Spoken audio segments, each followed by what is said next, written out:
Good morning, everyone. Happy Monday. Welcome to Good Morning Brownsville. Today we have with us Roman Perez. Good morning, Roman. How you doing this morning? I'm doing good. I forgot to tell you, your screen is black. Not again, Roman. Yes, I did not mean. I was busy looking at myself and turning the damn TV on. I didn't realize you were black. Jesus. Are you discriminating against me? I I I I worked it out. I worked it out yesterday. Um and everything came out fine. So I don't know. Is I it don't because know. I'm on? You think you want me to I get think off it and come back is. on? I think it is. I think it is. Maybe something's telling me that Roman is the I cause of don't the know. Well, I problem. mean, it went off. It was black even on what was it on Friday when I wasn't on. And I'm so sorry. I meant to say something to you, but I didn't. Yeah, yesterday I did a little test run because I was supposed to go live for the launch. So I Hmm. made sure purposely that that I went on live and the feed was fine and I made sure that I was on for like 10 minutes. So, I don't know. I Crazy stuff. I guess I'm going to have to mess around with it after we're done. yeah. Anyways, today we're going to talk about District 34. Um you recently were at an event in Hidalgo County. Right. How'd that go? Well, yeah, they had the Hidalgo County Lincoln Reagan Day dinner was fun. It was a lot of people. They had it in Palmview, which is on the western side of Hidalgo County, and in slightly smaller venue than they normally do. It used to be in Far, but I'm assuming that they did it on that side of the valley because they're trying to grow that area. And I also know that that area is in what's going to be House District 28 with the new maps that were approved on Friday night. So they had a lot of people. You know, Deborah Bell was there. Eric Flores was there, and a number of people from Cameron County were there. Senator Adam Hinojosa's brother, Freddie Hinojosa was there. His chief of staff, Zeke Silva, was there. And so they had a number of people from Hidalgo County, obviously. Their main guest speaker, it was Attorney General Ken Paxton, who's now running for U.S. Senate. Gave a very fun story about him and President Trump and when he first met him, and that conversation, how that was like. And we also had a speaker. Senator Middleton was supposed to be the second speaker of the undercard. He wasn't able to make it, so they had a Webb County Judge Tano Tijerina as their top undercard person who spoke, and he's going to eventually announce that he's running for congressional district in 28, but he can't now because he's a county judge, and if he does it now before December 1st, then he has to resign his position. So everyone knows what he's going to run for, but he can't say, "Hey, I'm running for this." And then you also had Justice Clarissa Silva speak, and she is on the 13th Court of Appeals. She was the first Republican of this new wave of members of the 13th Court of Appeals, and now it's completely Republican, and so she's running for reelection next year. Yeah, So overall, it was a great turnout. yeah, absolutely. Yeah, it was. I was kind of surprised that Eric was there. Quite frankly, I mean, I was there because I'm friends with a number of people from Hidalgo County, and I used to live in Hidalgo County. It's my home county, and so I do like to go there. And but I was kind of surprised that Eric was there, considering that nobody there, with the exception of a handful of people he's already met. Um, C-34 is no longer in Hidalgo County as of Friday night. Oh, well, we all knew it was even before then, but this was Thursday night. I guess the last hurrah of the 34, but we all know where it's going to be. We all know that 34 is no longer going to include Hidalgo County. That's interesting. Why? And I when I heard that Eric Flores was at that event, I really didn't think much of it. He is from Hidalgo County. He is from the Mission area, if I'm not mistaken. Yeah. He recently had an event. He recently had an event here in Harlingen. How was that turnout? Because what I heard was that it was a lot of people from Hidalgo County that possibly won't be able to vote for him in the primary. Yeah, there was. I think we talked a little bit about it on Thursday. But yeah, there was a number of people from Hidalgo County that were there. His family members from Hidalgo County and many activists from Hidalgo County, they were there. But yeah, it just his base is Hidalgo County, so it doesn't surprise me that he's there. But I don't know how he's going to get past that strategically now that you have potentially Mayra Flores announcing sometime. I'm going to assume sometime this week, and I'm assuming that this week because that's what everyone keeps telling me. But everyone could be telling me a bunch of BS, but I don't think so. I think all the writing is on the wall. I think people have to realize that that's where she's going to run, and I think that'll happen. And the tea leaves are there. If people really look, they'll know the tea leaves are there. And when you say that the writing's on the wall, I guess, do you have context clues? Is there But yeah, let's go to some of those pictures. I guess you wanted to post on your story. Thankfully, I'm here. Some people can see somebody's face, not just a black screen. Oh, I'm so frustrated that people can't see your reactions and stuff. yeah, I blame it on you.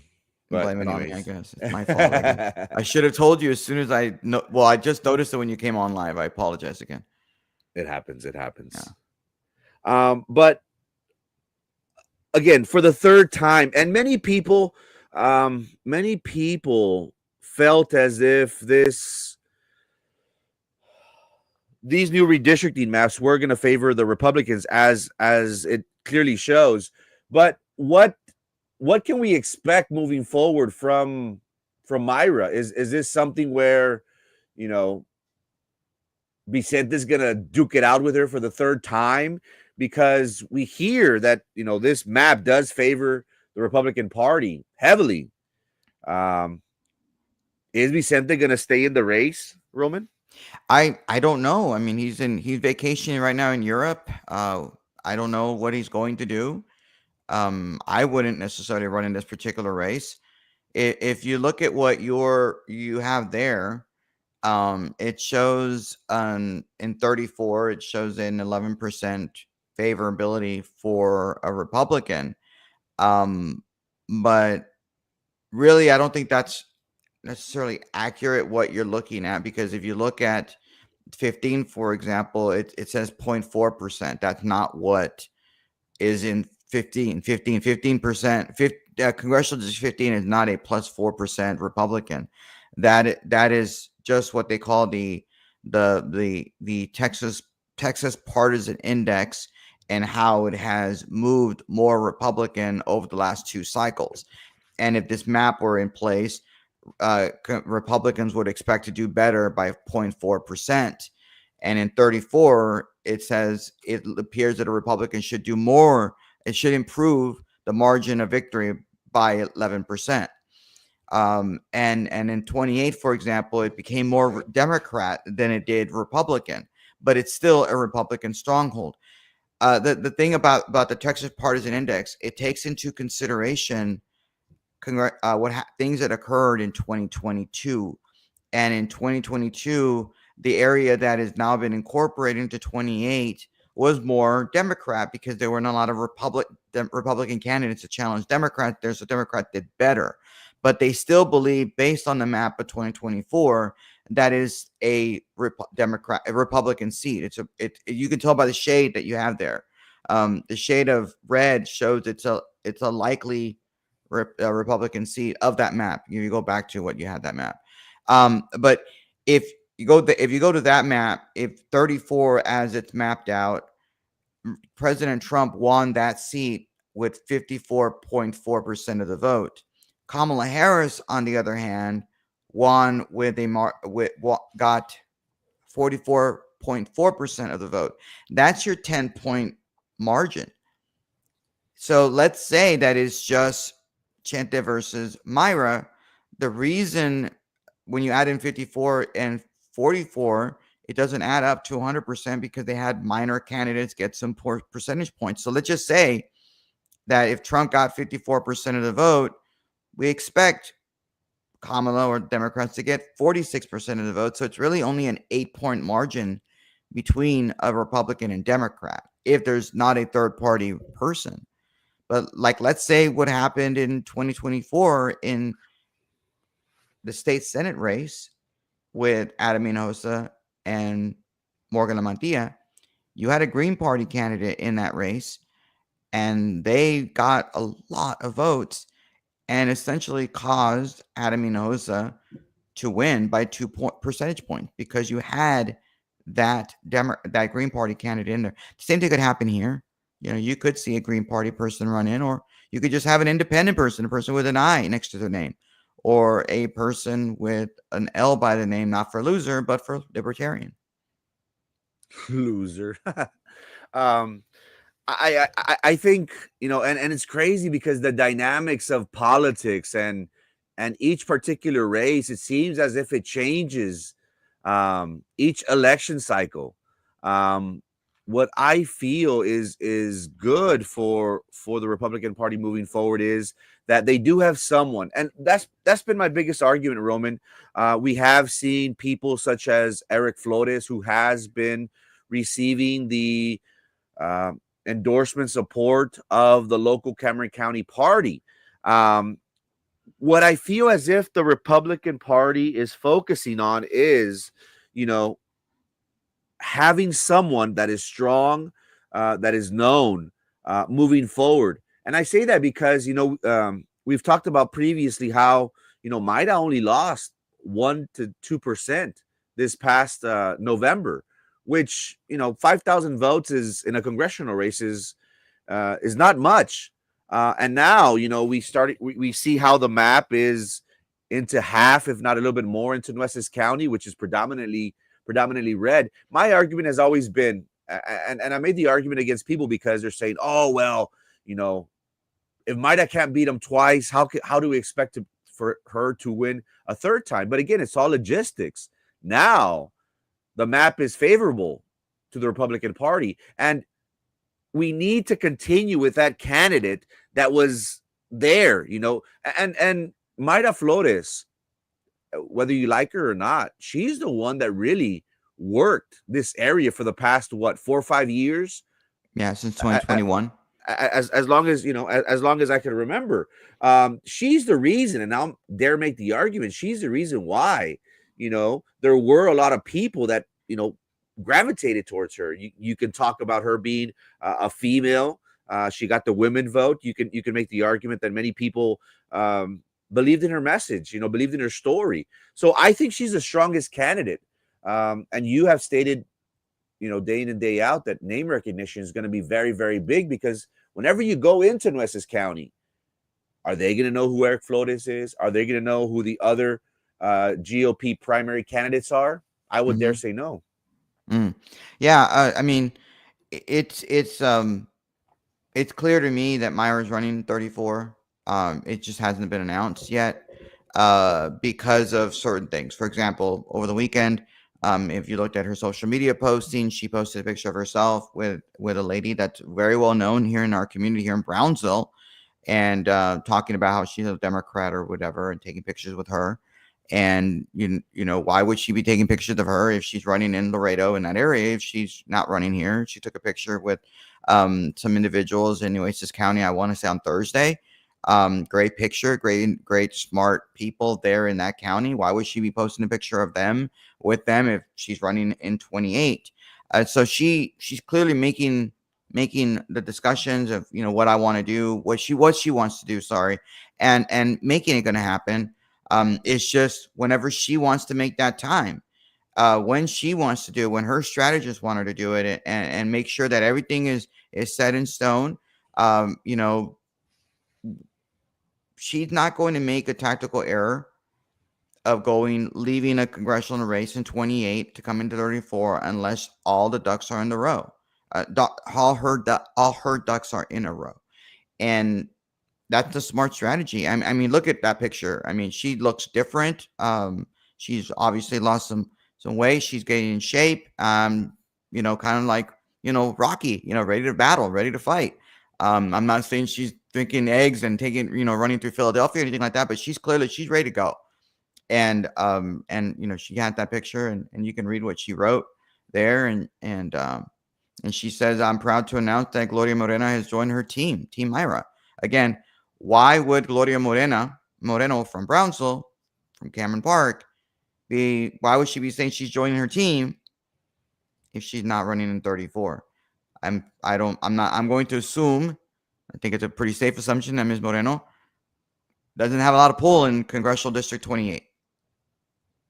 You know, and I had this discussion with the leader in our Republican Party and the conservative movement here in Cameron County, trying to explain to her that Mayra's coming back, and she said, no, she's staying over there. And she tried to send me or tell me about, all these articles about her going in 28. And I said, yeah, that's great.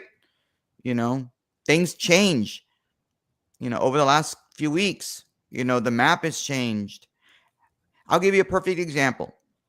You have Congressman Chip Roy from, I think, Congressional District 21 in the Austin area, Central Texas area.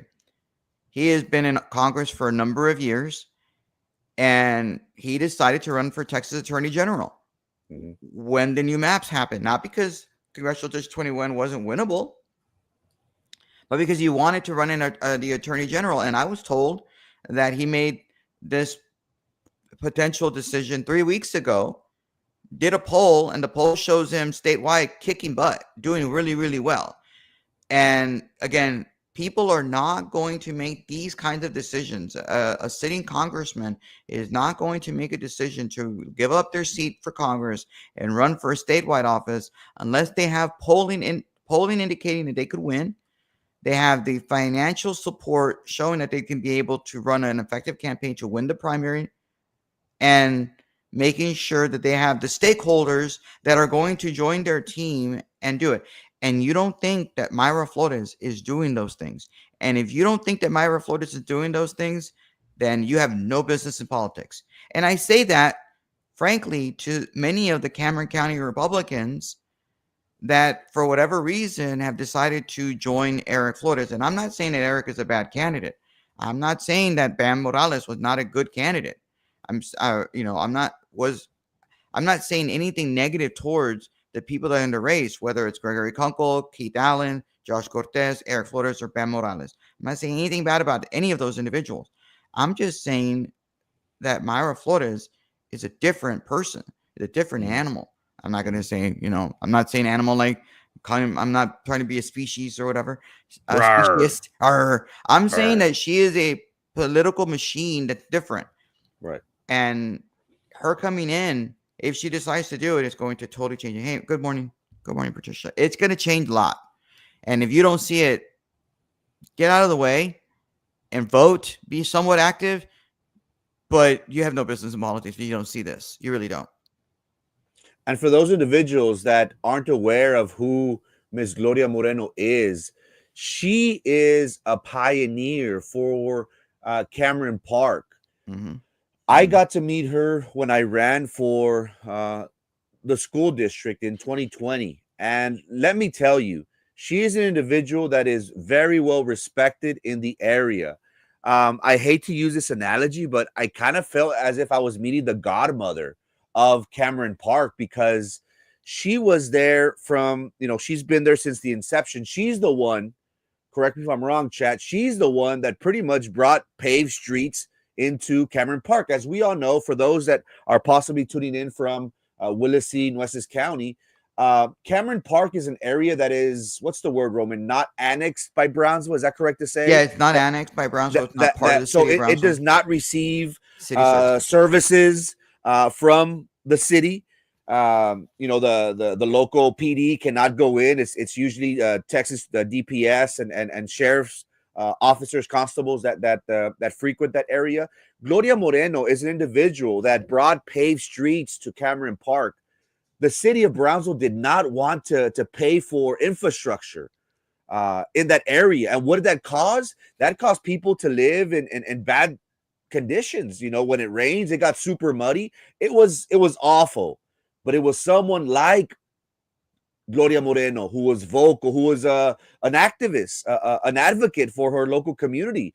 And she rallied her people together and she said, hey, we need for our voices to be heard. And little by little, we have been seeing how, Cameron Park has been getting that much needed facelift, that much needed attention. Now, streets are paved. Now they have light within the colonias, in large part to, Cameron County. But nonetheless, Gloria Moreno has a lot of weight. And what she has done is that she supports local candidates who she feels as if were do good by the people. So this is a very interesting picture, Roman, because not only does it represent a woman in Miss Gloria Moreno who has been in Cameron Park for the longest time, but it's someone with a lot of influence here locally. So you make a great point of saying, hey, if Mayra Flores is taking a picture with an individual and is claiming that she is once again part of Team Mayra, well, we could possibly put two and two together that, hey, maybe she's not running in 28. Maybe she's focusing on District 34. Mhm. Yeah, I mean, I see it happening. I mean, I don't think anything will cause her at this point not to announce that she's running in 34. I mean, nothing, I mean, look at that picture you posted. That was what, a few days ago, Thursday, Wednesday. You know, some a city councilman from Corpus she has there. Member of the board of Corpus Christi Regional Transportation Authority. You have an individual who's part of the Clayburgh Bank. Clayburgh, being the county of Clayburgh, which is in 34, the Kingsville area.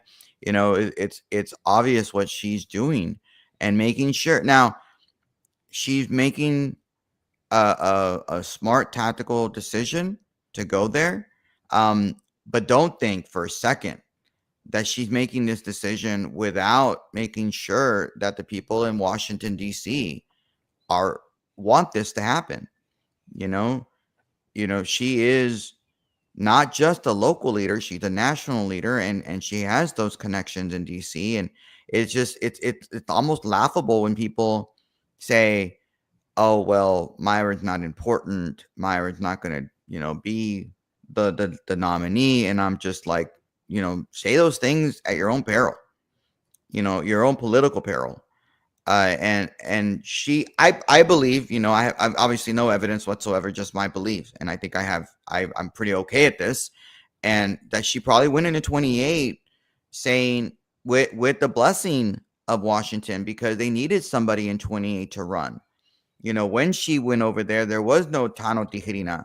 What all they had in 28 was a guy named Jay Furman, and Jay Furman didn't get the support from Washington, wasn't able to raise the money, and they needed somebody to be the face in that. So, they want to win that race. So I have no doubt in my mind that people in DC's told Mayra, please go into, consider going in this race. And so she went in that direction. And I have no doubt in my mind that by now doing all these things for 34, that DC wants her to go in 34 because she did all the work and they don't have to spend the money, the millions and millions of dollars.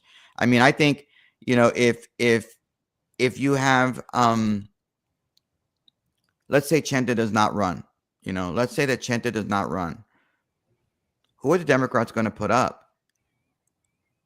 Who are the Democrats? How are the Democrats going to be able to raise money? Do you think that the Democrats in DC, national Democrats, are going to put a bunch of money into 34, knowing, let's say that Myra's a nominee? Knowing that Myra's a nominee, why would you as a Democrat spend tens of millions of dollars to try to increase an MID of somebody in 34 to beat Mayra? You're not going to. So strategically, it makes sense for the Republicans to put somebody well-known so that they themselves don't have to spend money propping up a new Republican. It's all about chess, putting the pieces and moving from one side to the other. And, putting those pieces on the chessboard, and right now Myra's the queen, like you say. She is returning, and she's going to be making a lot of interesting decisions. That's what I predict. Again, no evidence whatsoever, just my own little brain. And I think we all have a right to have a little brain. So you make an interesting point, Roman. These moves aren't all of a sudden. These moves are calculated. These moves are done with, you start brainstorming with people in the know, people in Washington. And again, Mayra has been a trailblazer in this area. You know, she was the first Mexican American Latina congresswoman to win in that special election. So she has name recognition. People from here to Nueces County in the local area in South Texas, they are very familiar with Mayra Flores. So I ask you the question, Roman. Let's say hypothetically, because we titled today's program, you know, will Congressman Vicente Gonzalez stay in District 34 race? Let's say hypothetically that he doesn't. Let's say hypothetically that he retires, which you know I've heard people say, possibly moving into another race. Who do Mhm. the Democrats look for? Who is with a big name and with deep pockets? Who is able to campaign and possibly have a chance against Mayra Flores? Well, first, I don't think anybody has a chance against Mayra Flores on the Democrat side. I don't. But I don't accept the full premise of your question. But if you're telling me who I think could perceivably run in this race, not including the socialist that's running against Vicente Gonzalez right now, I don't even know his name. He doesn't matter. If Chente were not to run, I could foresee somebody like maybe a Morgan Lamantia running, maybe. Oh, She had the deep pockets to do it, and she has not a name recognition on Democrat side.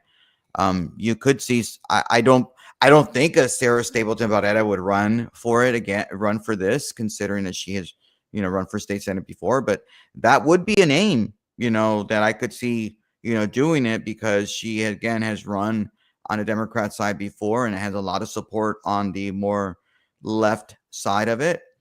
And so you got that, maybe, not a non-person that's been elected. So you got Morgan, maybe her. I could see an Aaron Gomez, deciding, hey, I'm going to do this. She had name ID. She has national name ID because she's been, gone to New Mexico and spoken against these redistricting maps. And, she could potentially do it. I don't think she wants to be a state house member forever. I could see somebody like her doing it. It would have to be somebody from the Valley, because there will be more Democrat primary voters in Cameron County than there would be in Nueces County, and that or in Clayburgh County. So it'd have to be somebody from the Valley. They're the ones who are going to do it. I could see that. I I also wouldn't be surprised if somebody like Sylvia Garza Perez decides to no. run for Congress. And let me tell you why. I mean, many years ago when these maps were first happening, she was a name. You know, she was a name that people thought, hey, she could do it. But then again, people, I don't know how old she. Do you know how old Garza Perez? I mean, is she like 60 years old or Yeah, something? without due respect, I believe she's probably early 60s, Yeah, if I'm not and mistaken. so somebody of that age may not want to do it. Why? Because running in that kind of an environment, you running in for Congress, it takes years to develop seniority Right. and to bring things down. And, being a freshman, it's not great, doing all that travel, but, that could also take away somebody like maybe an Eddie Trevino, who many years, would, I think, if he were 10 years younger, he'd run for Congress. Right. So that might take away, but still, Sylvia Garza is running for this. She has a contested primary. Maybe she's saying, you know what, I don't want to deal with that. I'll run for Congress, be the nominee, and take it to Mayra, and maybe when that kind of race, new blood. So I could maybe see something like that, somebody like that, maybe, who knows? But those are some of the names. I don't know. Can you think of any others? Other than Morgan, Sylvia, Aaron, and maybe a Sarah? And I did mention Eddie Trevino. I don't think he would do it. Mhm. I don't think he would run for it because he's 60, and maybe he doesn't want to run because you have somebody like who's also in that picture you're posting, Steve Guerra, running against him. Could you see maybe Steve Guerra running for Congress? I mean, he's running, we all assume he's running for county judge as a Democrat. He Right. is one of the people that is closest to Vicente. You don't think that he would know whether or not Vicente is going to run, and you don't think that maybe Vicente would, Chente would say, hey, you should do it. He's young enough. He's Right. a male figure. He knows the game. He's politically active. Maybe something like him could do it. I mean, it'll be fun to see that, and it's fun to think of these things because we don't know what Chent is going to do. He could be publicly saying, "I want a three-peat. I want to beat Myra. I could beat her," but that doesn't mean he will. Doesn't mean he doesn't see like, you know what? I don't want to deal with this. I don't want to. Like, what's the point? If I were him, I wouldn't run for it. I not because I'm scared of losing, but will he be able to raise the money necessary to beat her? It's one thing to run against her when he thinks he's leading by double digits.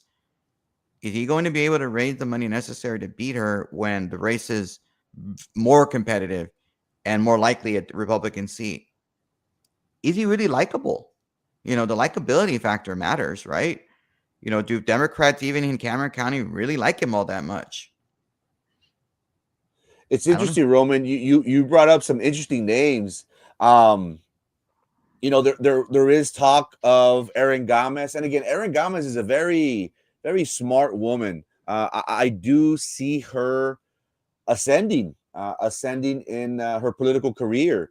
Is this going to be the right move? But again, Congressman Vicente Gonzalez is holding all the cards. Depending on what he does, pretty much is a domino effect into what other people do. Will Erin Gomez, being that she is a sitting politician, would throw her name in there? And it's funny because you mentioned three people, Roman, on this picture. you mentioned I Morgan. didn't mean to do it. I didn't know No, you were going to I know, I know. That's the beauty of it. Unbeknownst to you, Yeah. I had this picture ready that I was going to bring it up, but it's funny because, you do need money. And when we're talking for Congress, you have to have what, Roman? Anywhere from possibly $3-5 million in order to be competitive in this race. And you have to have persona. You got to Mm, have name recognition. You got mhm. to be able to raise the money. Are you going to be able to bring in those big donors?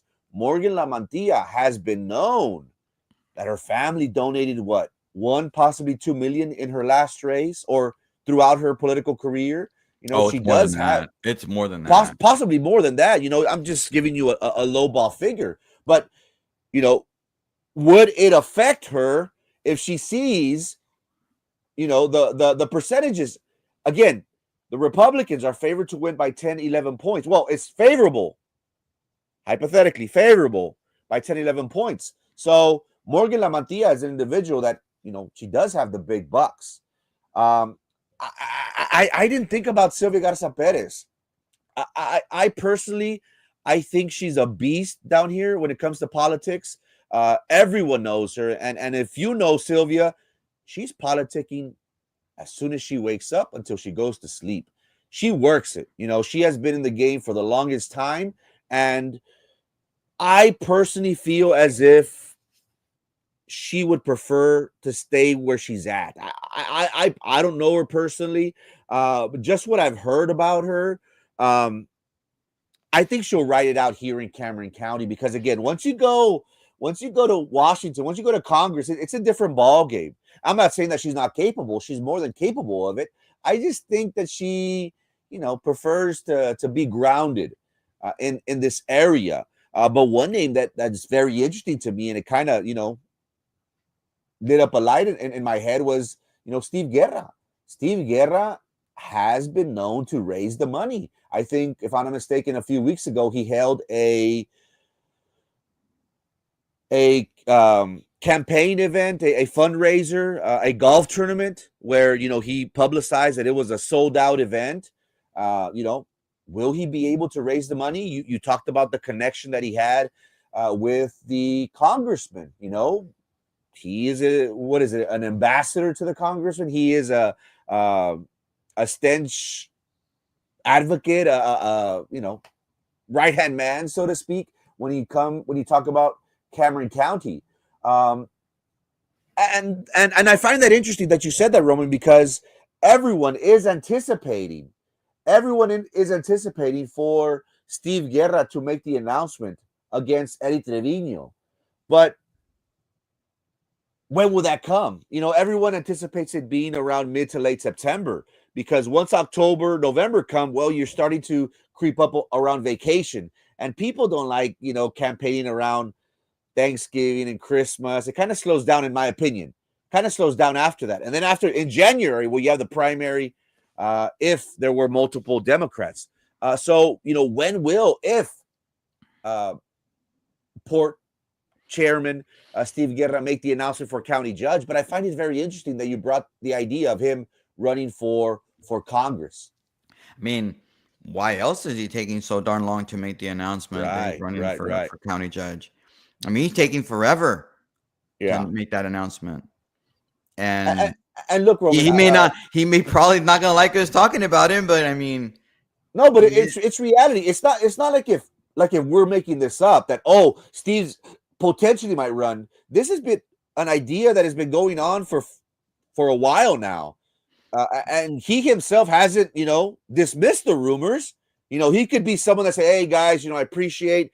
I'm flattered by the notoriety, the attention that I've been receiving as of late. I'm going to focus on the port." Have we heard that? His campaign, his golf tournament said Steve Guerra 2026.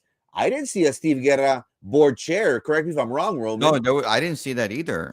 So But if he were to run for Congress, Frankie, he would not be able to take that money and use that money to run for Congress. So right, but what I'm alluding to, and you're correct, but what I'm alluding to is if he had a specific idea, because he doesn't have to vacate his seat if he announces for county judge, does he?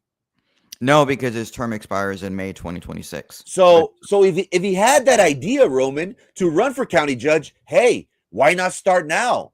Again, say what you want about Eddie Trevino. He is strong, Roman. After what happened, the whole Tanasca thing, what happened in PUB, Carlos Cascos, God rest his soul, he ran against Eddie Trevino. And in my opinion, I said, there's no way Carlos Cascos could lose. Eddie Trevino has been getting so much bad press as of late. And what do we see? Yeah, many make the argument that, maybe it wasn't the time for the Republicans to really, really, really paint Cameron County, South Texas red. But we saw how Eddie Trevino was victorious in that race. So I find that interesting. Yeah. Go ahead. No, I'm sorry. It's hard to be able to talk because I don't know when you're going to stop. So keep going. I just find it interesting that you bring Steve Guerra's name up, and what is he waiting for? Possibly, again, Congressman Vicente Gonzalez is holding all the cards. Right. Possibly Steve Guerra is waiting for Vicente to make a move.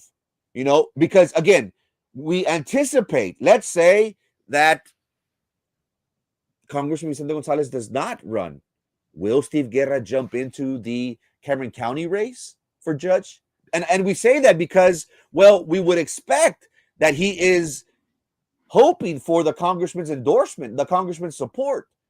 And, the congressman does carry weight. So is he waiting to see what Vicente Gonzalez does? If Vicente stays in, well, then he'd probably run for county judge. If Vicente Gonzalez leaves, he's got three options, really. Does he stay as at the port? Does he run for county judge without the congressman? Or is he trying to replace the congressman?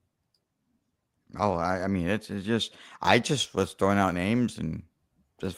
I find that interesting. I never thought. And look, I'm not saying that he's not capable. Steve Guerra is also a politician. He's a politician.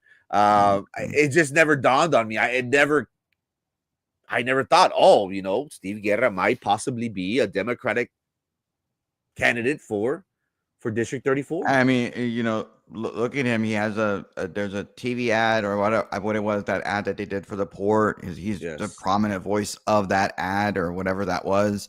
You have him as being a director or board member of this Realplex thing, which, by the way, I think is the stupidest name ever. And so, what happened there? Why is he making all these roads? If I would have not roads, but why is he making all these connections? I'm assuming because he wants to run for county judge. But what happens if Chente doesn't run in 34 anymore? Somebody has to do it. Maybe you'll get an Alex Dominguez deciding, I couldn't be a state senator, so I'll run for that. Maybe a Dan Sanchez decides to run again, or maybe he decided I'm not running for office anymore. So there are plenty of different things happen if Chente doesn't, and it all revolves around what happens in Cameron County. But going back to what I said about Morgan Lamantia, and you had that picture of her, Morgan. That is the Morgan has a different hair color in that picture, so it's hard to find out where she's at. But she's the lady in black next to Sylvia Garza Perez. You might want to put a little circle around her or something so people know who she is in that picture. But the money that she was able to raise to run for state senate is not the same thing that you can do running for Congress, because you're not going to be able to just get a loan from one individual to many family members put together. It would have to be done a completely different way. You'd Right. have to have a PAC, and that super PAC that PAC would not be able to coordinate with you. A lot of different things would happen. She'd have to actually go out and fundraise. So maybe she wouldn't do it, but she can put her own personal income into as much money of her own personal income as she wants to run. I mean, if I'm not mistaken, Vicente Gonzalez, when he first ran in 2000, 14, 16, I think it was 16. There were so many Democrat candidates. He was the only one who was really on TV because he put in $1 million of his own money and just said, F it. You're going to beat me. You're going to have to beat me, by getting on TV. And he made the tactical choice and did that. And if I remember correctly, and I think I do, that's why he was able to win and go ahead of all these other Democrats people that thought that, oh, well, aren't you a Republican? Like, why are you running as a Democrat kind of thing? Mm-hmm. When you were talking about the millions of dollars that it'll take to be able to run, just look at the history of the Republican side. When they were not in a position of power and being able to run like when Mayra was. You go back to 2010 when Blake Farenthold ran in Cameron County. He was able to win the primary and was able to raise a little bit of money, in part because against an entrenched incumbent, because of the Farenthold last name and because he had some money, support to be able to do it. But even he didn't raise a lot of money like Mayra did.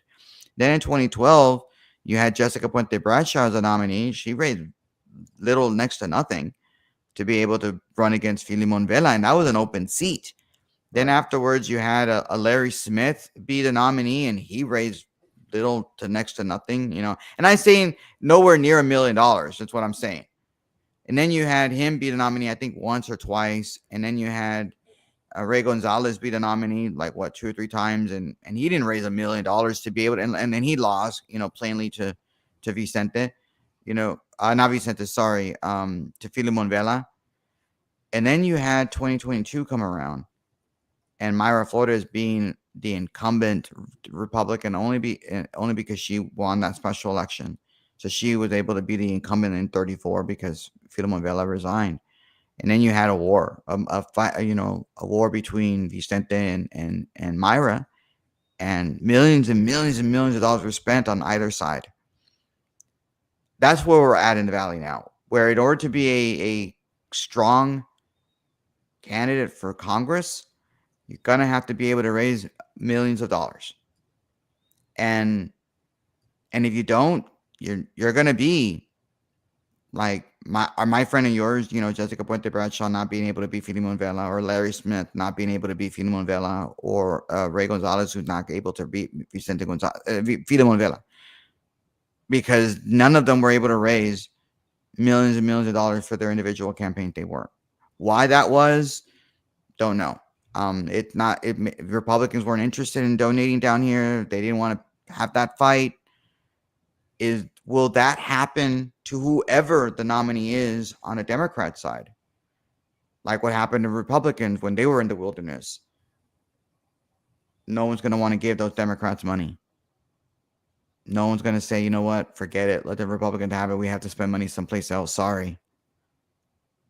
So I mean, look, yeah. Go ahead. Look, I mean, just look at 15. How much money did Michelle Vallejo raise the last few cycles against Monica de la Cruz? How much? I mean, I haven't looked at her campaign finance reports. I haven't seen. Did she raise millions and millions of dollars? I don't think so. To run against and so that is what people have to think about. Mm-hmm. Will Vicente Gonzalez be able to raise that kind of? Yeah, he might be loaded. Will he is a sitting member of Congress. he is, but he's in the minority right now. He's not in the majority. Well, people in Washington want to give him the millions and millions of dollars to be able to beat Mayra Flores.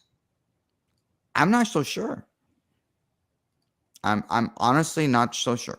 And people on the Democrat side might be saying I'm trying to be mean towards him or be mean to Democrats, and I'm not. I'm just telling you what I think, and if I'm a Democrat donor, do I want to give money to him?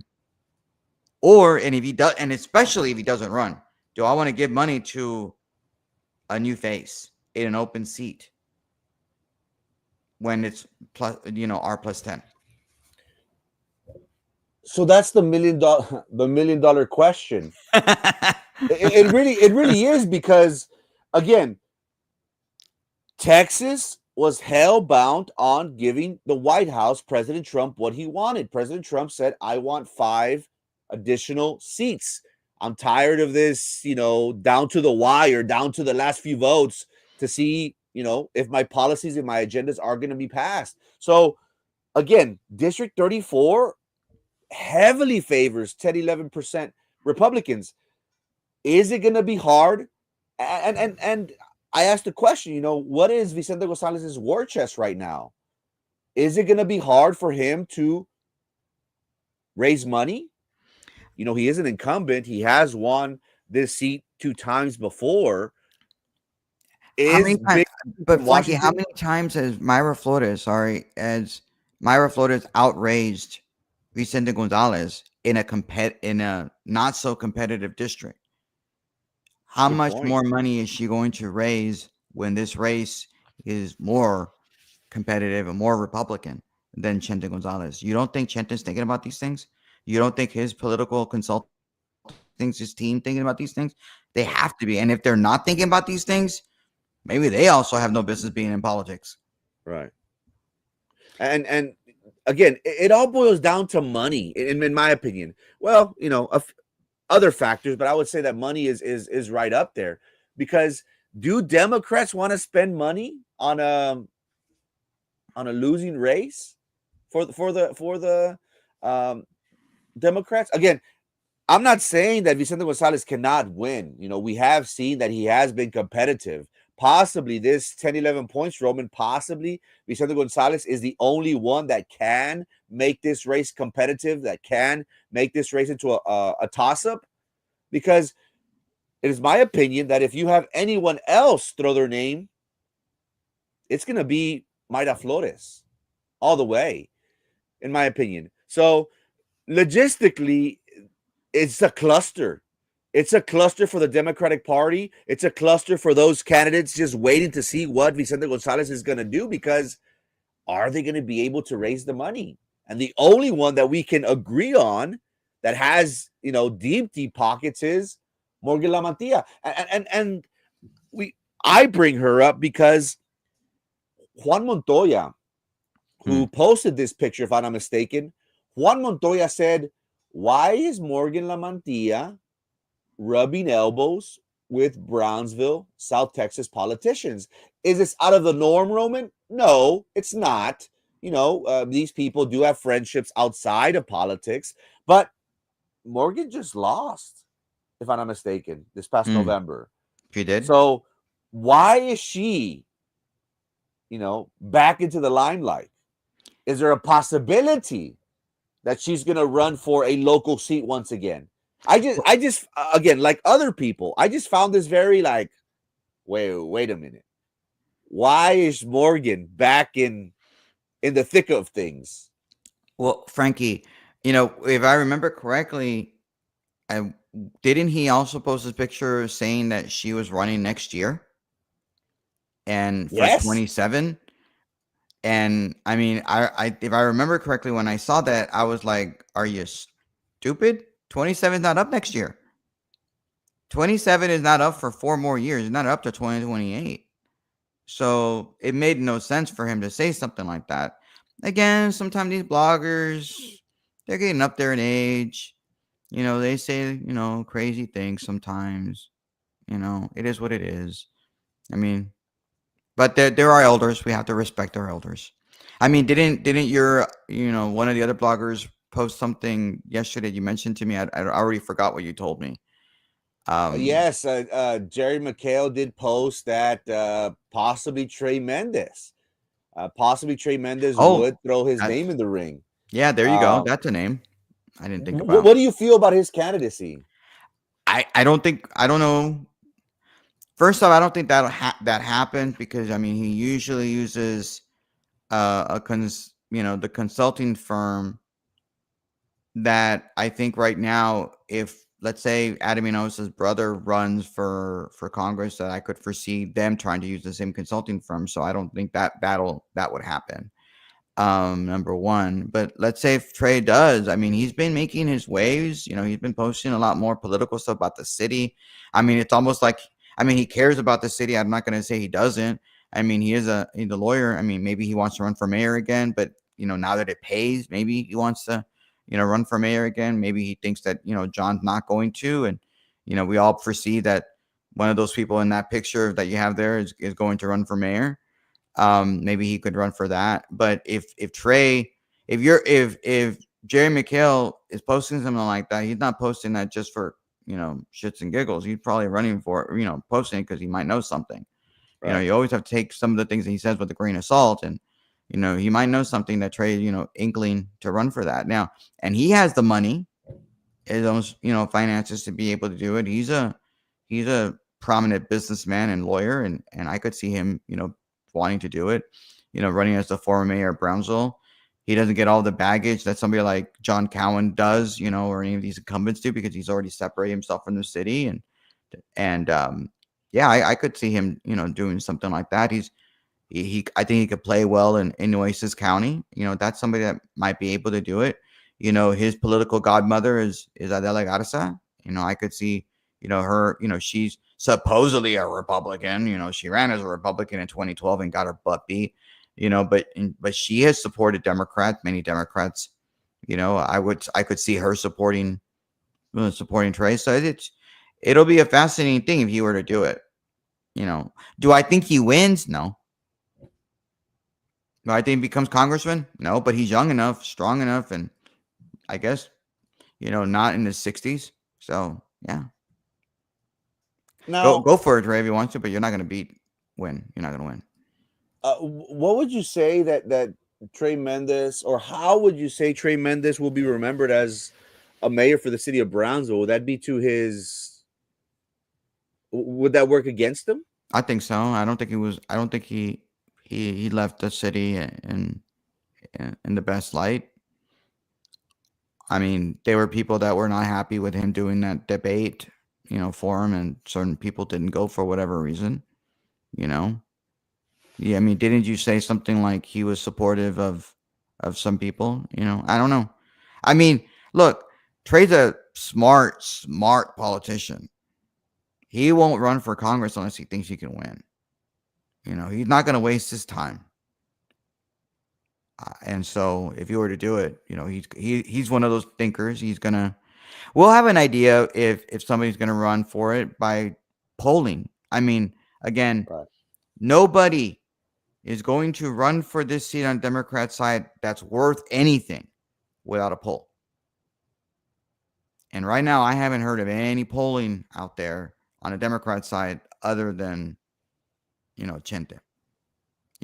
I've seen some polling for the county judge race. I've heard of those kinds of polling, but nothing that I've heard of on the Democrat side. But then again, not every Democrat talks to me.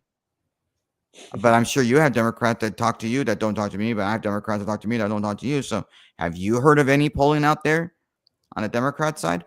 I haven't. I really So, haven't. And again, it all boils down to what Vicente does. right. Vicente is going to be the domino effect into this all. But you don't think he's doing a poll? Oh, for sure. And so have you heard of him doing a poll on this? No. That's why I'm saying that, unless he thinks, he's going to win, he's going to win no matter what because he's Chente. He has to do a poll to figure out whether or not he wants to run. I mean, you had Lloyd Doggett, who's been in Congress for as long as I can remember, and he's no longer running running because of the new map. he's gonna let a young Hispanic get it. I think he's Hispanic. Get it. Who's a social, not socialist, but definitely a leftist. And he's gonna let him run it and not run for that seat. You don't think that Chente is going to do the same thing? Decide whether he wants to run for it or not. So How does, in your opinion, Roman, how does a party come into play? Because I'm that's an sure interesting thought, Toker. That's an interesting thought. How does the party proceed from here? Because What party? ultimately, the Democratic Party, I apologize. How does the Democratic Party proceed from here? Are they having these discussions with Vicente Gonzalez? Is he going to make an announcement? Hey, three-peat, I'm all in.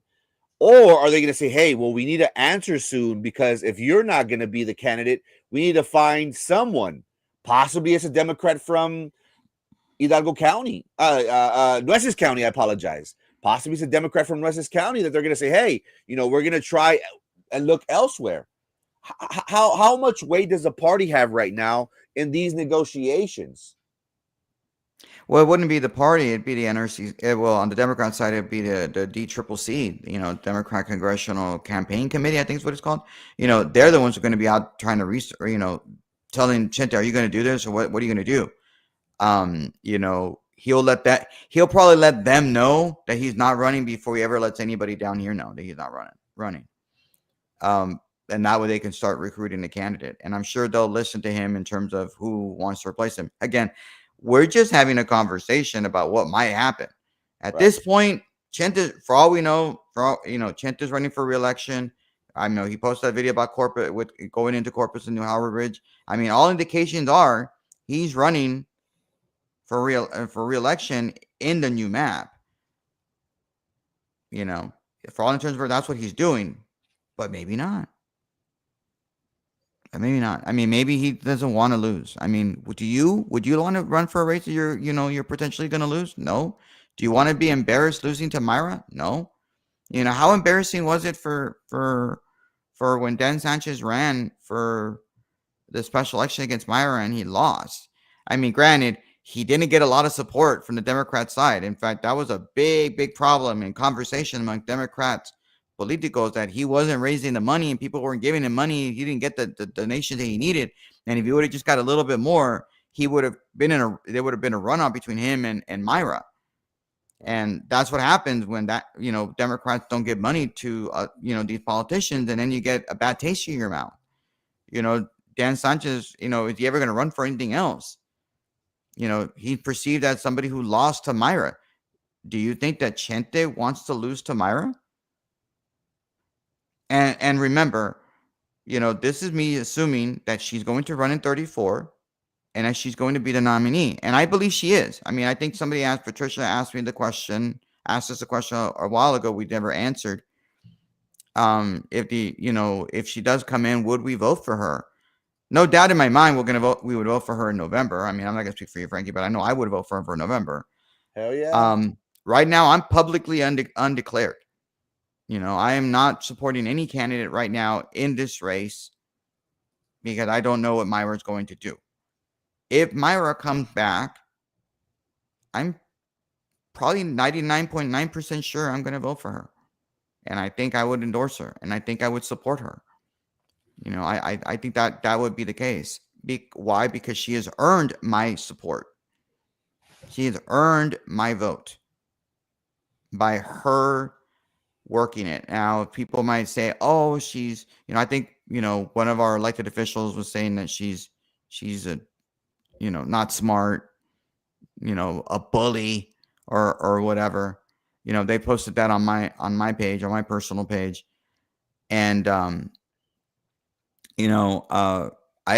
took offense to that because we don't Democrats don't have a lot of smart, certain local politicians are not the brightest people in the world. And they're kind of, what's the word? They can tend to be bullies. I mean, here's a bully, that somebody might think, Eddie Trevino saying certain things that he said to people in Santa Rosa after the floods, where he, there's audio recording of him being annoying and mean, and, somebody might see he's a bully. I mean, we have people that are, I'm not going to say names, because I don't Say want people. No, I'm not. I'm not because they're good it. people, but they're not the smartest people in the world. I mean, Say you it. hear them talk. There's a few on the BSD board. I'll tell you that much. Hello, chinga. Hello. So it's like, you have that. Thank you, Patricia. I appreciate it. It's like, they don't. So to say something about Myra like that, it's just kind of wrong. And, I don't, when she first ran, she was very green, very, very green, but she was a woman in Congress. She's smart about a lot of stuff, and you have conversations with her. She's a completely different person. Not that as an individual that she's different. She's gotten smarter. She's learned things. She's learned the ways of politics and learned about bills and learned about things, and that comes through experience. Now, that's Myra. You can't necessarily say the same thing about Janie Lopez. It was interesting, She's a Roman. different What person. She might become even dumber than, I thought she was smarter than she is, and I think she became even dumber as a politician. it's That's just interesting my what personal opinion, though. it's What's hard? interesting what Vicente Gonzalez had to say about Eric and Mayra Flores. He was quoted by Valley Central shortly after Eric Flores announced for his candidacy for the Republican Party primary in District 34. Congressman Vicente Gonzalez is on the record of saying, and I quote, "If Mayra comes back, she'll be mopping the floor with him," referring to Eric Flores, "and every other Republican Party candidate. So Junior needs to get in line before he gets to a general election." He goes on to say, "If our district doesn't move too much, we'll kick his butt or anyone else's, just as we have the 19 candidates before. This will be just another name to add to the list of losers over the years." Damn, I forgot how heated this text message was. So essentially, and this is why many people, and I think you have voiced this, Roman, how many people anticipate that Vicente Gonzalez will not run, will possibly retire from this race, because he is quoted as saying, "If our district doesn't move too much, we'll stay in the race. We'll beat these people. We'll add them to our list of those that we are victorious against." You think he's feeling the 10-11%, Roman? Again, he lost to Mayra by 1 or 2 points in a Democrat favored map. Now the pendulum swung 10-11 points to the Republican Party. Could we use this, Roman? Could we use this and say, you know what, based on his previous comments, maybe he won't run? Look what happened when he ran in 2020. He was an incumbent, and he ran against Monica de la Cruz in 2020 in a pandemic, and he barely beat her. And then the Republicans in the state house, when they were redrawing the map, they said, we're going to make 15 more competitive, and we're going to make it where a Republican can win that seat. And they made it into an R+5 seat. R+5 seat. And then he's like, I think I should run in Filemon Vela's seat in 34. But when they originally drew the map, his house was in 15. And then you had Ryan Guillen, state representative, who at that point was still a Democrat. He hadn't switched over yet to a Republican. He offered an amendment and allowed Chente's house to be moved in and made it in 34. So you could say he was, I'm only running in 34 because that's where where my map is. That's where my house is at. That's what he said, right? Right. And that's why he ran in 34. So he had no problems running away from Monica when it was an R+5 seat. Right. Well, fast forward to 2024, he barely beats Mayra in a wave election. I mean, he could say, it was a wave election. Well, some people might say it was a wave election when Vicente Gonzalez won in 2020 against Monica de la Cruz, when he barely beat her. Well, they had a wave election on the Republican side with Trump winning, and Mayra barely lost to him. I'll tell you this. I don't know if I said this last time, but Chente, I believe his polling on his side was showing him winning by double digits. He did not win by double digits. Do you think that Chente is going to trust his polling next go around in an R+10 seat or Trump plus 10 seat, if his polling, oh, I'm gonna win, and he barely wins. I mean, he's Do you gonna be remember pushing that. what his poll showed?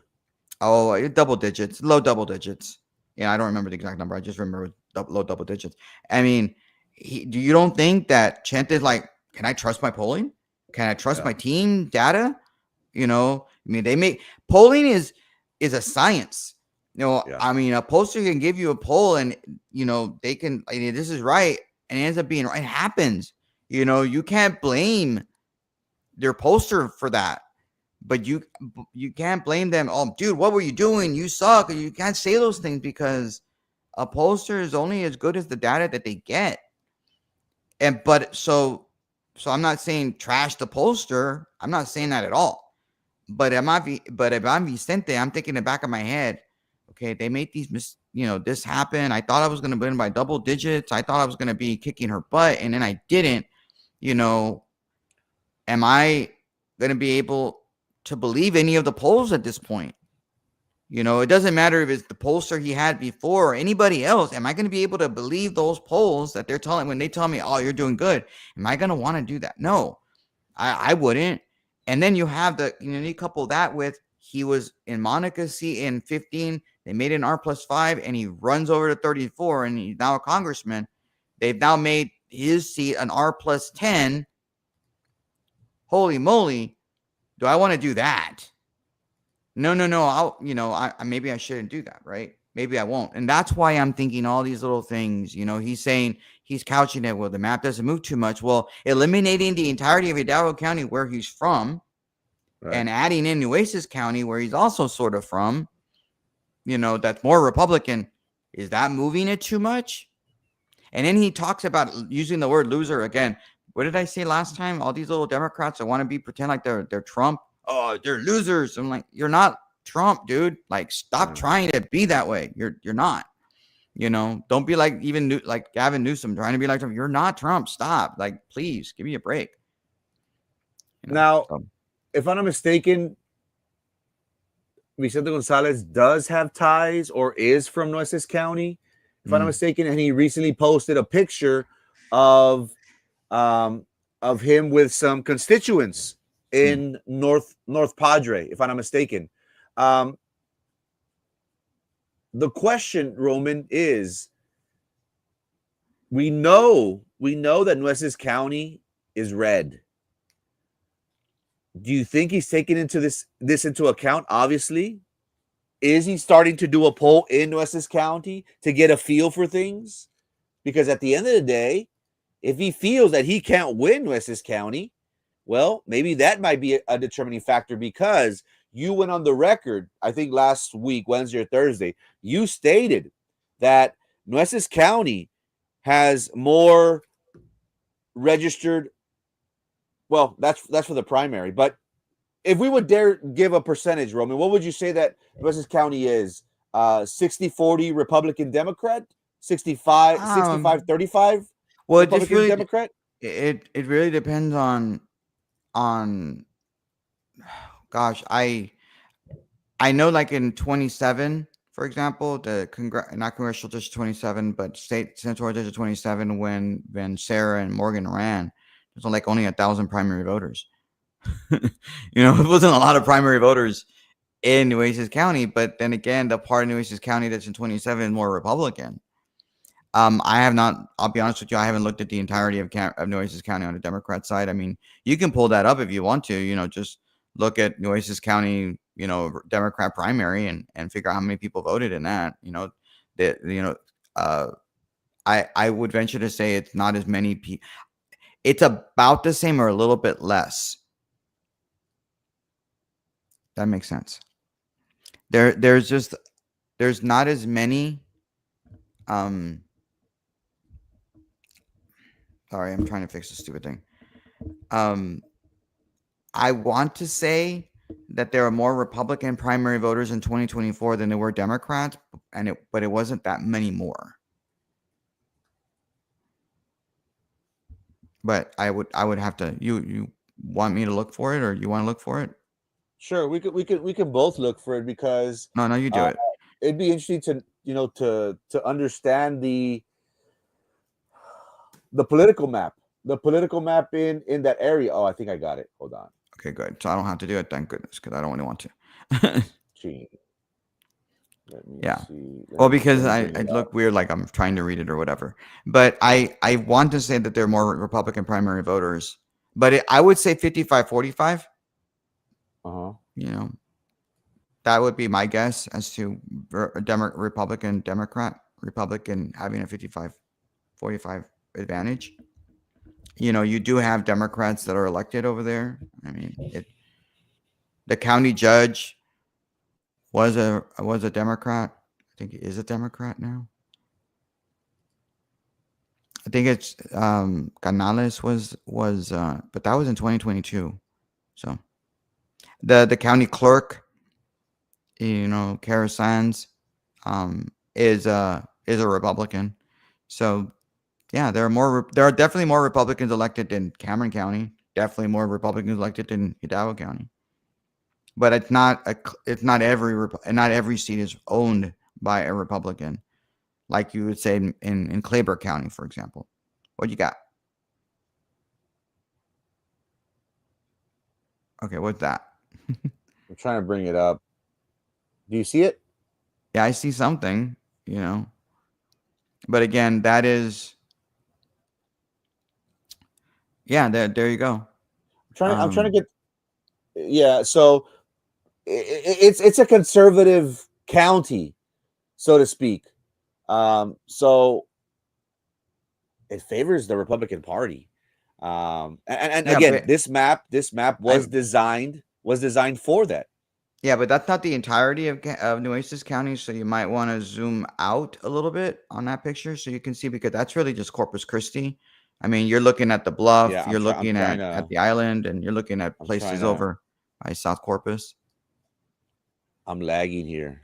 Yeah, it's okay. I need to get more RAM. I think you do. Yeah, that could be why your video is not working all that well. No, it's because of you.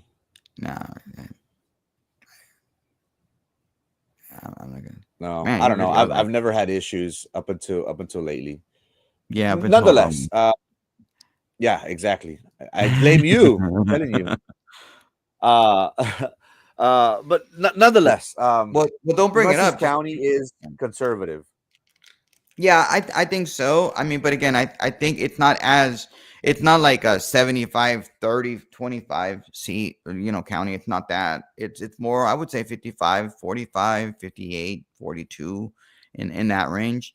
But that allows for, when you couple that with Claiborne County, which is 65 20 35 Republican, moving even more Republican. You couple that with the growth that we're doing in Cameron County. If you could just make you in a in other words, if Myra runs is a nominee, she does not have to win Cameron County to win because she'll have the Republican votes necessary out of Claiborne and Nueces to be able to win. As long as she makes it competitive, 51-49, 52-48, that's the only number she needs in Cameron, and she wins. So. Do you remember how she did this past time in November in Cameron County? Yeah, I think I think it was 51-49 or 52-48. So as long as she maintains those numbers, Hmm. She wins. Or yeah, she wins. And remember, that is a presidential election year. right? We're dealing in a gubernatorial election year where Republicans tend to do even better. Right. So There you go. interesting stuff. So Why are you if Toker, are you toking a little bit? I know you're trying to make a joke. Yeah. Toker started the morning by Yeah. toking, uh, Roman. So What's up? essentially, give us your prediction. If you were betting Dude, man, why are you how do making you how do you see this race? Because I'm going to say what I'm going to say. I just wanted, for you to get an opportunity I to say something. How do I you see this race turning out? Again, everything Myra runs and depends. wins. That's all that honestly, that's all that matters. Okay. Myra runs and wins. That's the only prediction I'm going to make.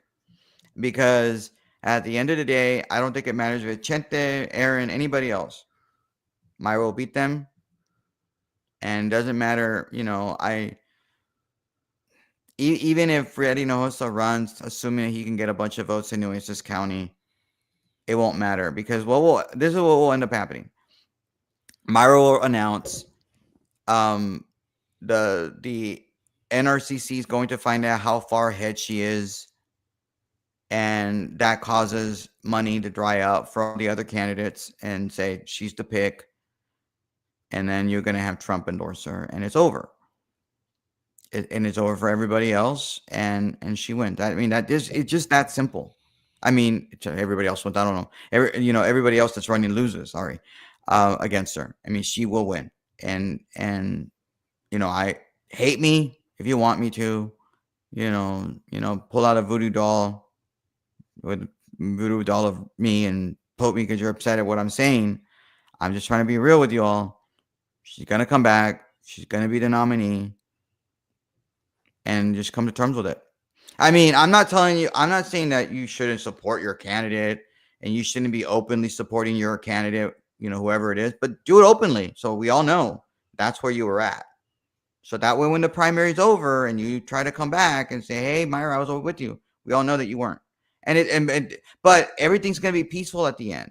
We're all going to come together. It's a primary. It's always been that way. I mean, look at me. In 2022, when she ran in the primary, I did not support in the primary, and we discussed it after the primary, and I came to terms with it. I said, "Hey, you won, primary over," and I supported her, and she was who I supported because she was our nominee, and that's the way it's supposed to be. So if you're in this primary and you're supporting somebody else, that's okay. You do that. That's your right as an American. That's your right as a Republican. But know that Mayra's going to be the nominee, and then when you come to her, she will make peace with you because that is the kind of person she is, and we're all going to kumbaya together, and we're going to go out and we're going to win November. But at the end of the day, be smarter and realize that she's going to be the nominee. So why do you want to do that? That's your personal decision. Whoever you are, whatever voter you are. If you think of yourself as a leader in the Republican Party or not, you do whatever you want to do. But just realize that she's going to be the nominee. She's going to be whoever the Democrats put forward in November, and she will be a congresswoman starting January 3rd, whenever they swear them in. Yeah. Interesting, Roman. Interesting. Is it possible, Roman? Is it possible for President Trump to endorse Mayra Flores before the primary? Oh, is there a possibility? Is there a possibility for President Trump to endorse Mayra Flores before the primary? Yeah, of course. I mean, he already did. He already endorsed Monica de la Cruz. He already endorsed her. I mean, yeah, of course, 100%. And I would expect him to endorse relatively quickly. Because that's the kind of guy he is. Right. The kind of leader he is in the Republican. He can endorse very quick. He's really into endorsement, and you don't know when he's going to do it. He could just decide one moment, I'm going to do it and put it up on his social media thing. I mean, sorry if I've been a little distracted when I've been talking. I apologize for some of the things I've said and misstated, probably 100 things already on the show. But President Trump has been talking for about the last hour or so, and he signed a bunch of orders dealing with crime and signing order to end cashless bail.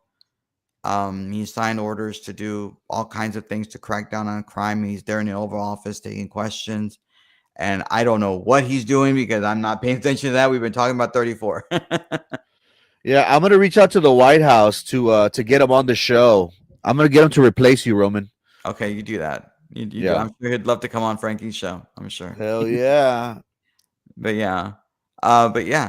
So Vance, a quote line on Fox says, right of every American to live in safety. That's true. If I can, is it okay we talk a little bit about what happened in McAllen? Talk, bro. You talk. I mean, what happened in McAllen this weekend was a travesty. It was disgusting. Yeah. It was horrible. But I'm going to make this point, and I made this point on my personal page. When you have individuals that are supposed leaders in our community here in the Valley, South Texas, or in the state, or nationally, and they besmirch our law enforcement, whether it's saying, "Oh, ISIS should wear, shouldn't have their mask on," or that they're just taking people off the streets and making people angry at law enforcement like ICE or any other law enforcement, you run the risk of having people like what they did in McAllen and go after police and not respecting what they did. The punching that they did, I never thought that this would ever happen in the Valley, because the Valley is a conservative valley, conservative community. We believe in law and order. We do. But then you have these people not. And this is what happens when you say the things that Democrats say. And people might say, Roman, why are you making a Republican Democrat then? Because it's the Democrats who are doing this kind of crap. Now, are there some Republicans out there that will say, oh, ICE is a bad thing, and we need to be open, allow people to come over across, and we need to, be nice to them and welcome these individuals into our country, or, we need to, have more essentially slave labor in our country, indentured servitude in our country. You had some people in the Valley who are like Republicans, who say these kinds of things. And so I'm not just saying it's just Republican Democrats doing it, but on a national scale, on the vast majority of Democrats on leadership will say these kinds of things. I mean, when you say that kind of crap, Toker, when you disrespect law enforcement, you have individual pictures like this. If I'm not mistaken, that's a female police officer, right? And you have that kind of an image. And that's disgusting. And each little elected official that's out there that's been trashing ICE, saying bad things about ICE, what, you don't think that's going to translate to other people that are in law enforcement? When you say bad things about ICE, when you say bad things about Border Patrol, when you say bad things about Customs and Border Patrol, Customs and Border Protection, when you say bad things about that, you don't, and then you say things like, oh, why are local police, working together with ICE? They're part of the problem. When you have those kinds of people saying those things, you don't think that these people are gonna then these bad people? They're bad people. They're horrible things. Didn't we have some individual from Brownsville arrested because he was saying some bad things, evil things about what he wanted to do to people in law enforcement? Don't we have that? Why do we have these things? Why are people saying these things about police officers? That's wrong. We need to defend the blue, defend the green. We have to support them because they're just trying to hold the peace, guys. And yeah, you do have you have a First Amendment right. You do. But you don't have a First Amendment right to say the things like what this guy did. You don't. There will be punishment like what's happening to this guy. And recently, Roman, we did have an individual that attacked with automatic assault rifles at the Border Patrol station in McAllen, Texas. We did see how he was meant to take these Border Patrol agents out. And many people allude to the fact that it's because of these ICE raids and rhetoric that people are using of saying, hey, we need to stand up. We've even heard, politicians, not here locally, but at the national level, say, hey, we must fight back. And when people hear that, people aren't in their right mind. Let's take this individual, for example, Roman. He posted on Twitter, and, God bless his soul. This individual does have some issues. We all have issues, but this individual is not the sharpest tool in the shed. He posts on Twitter, and he tags the U.S. Marshals, Roman, of all people. He tags the U.S. Marshals, and he says, This is exactly what I'm gonna do. I warned y'all for the past years. No, don't repeat exactly what he said because then people are gonna say you're saying it. So don't. They can read it for themselves what this guy said. I mean, I Well, just it goes on to say that this individual is going to take matters into his own hands. Again, we saw what happened in McAllen and the seriousness that this brings. So yeah, it's unfortunate that individuals do not respect the law enforcement, that they condone these types of actions, that they condone this type of rhetoric. Uh, it's scary and it's very appalling. it is. And look, I mean, I have participated in peaceful protesting when back in the Tea Party days when I was younger. I mean, but it was just a bunch of people that just got together and held a sign. That was it. I mean that, but it don't. You know, yeah, I'm just yeah. Token's right. So it's like let's just be mindful of stuff like that.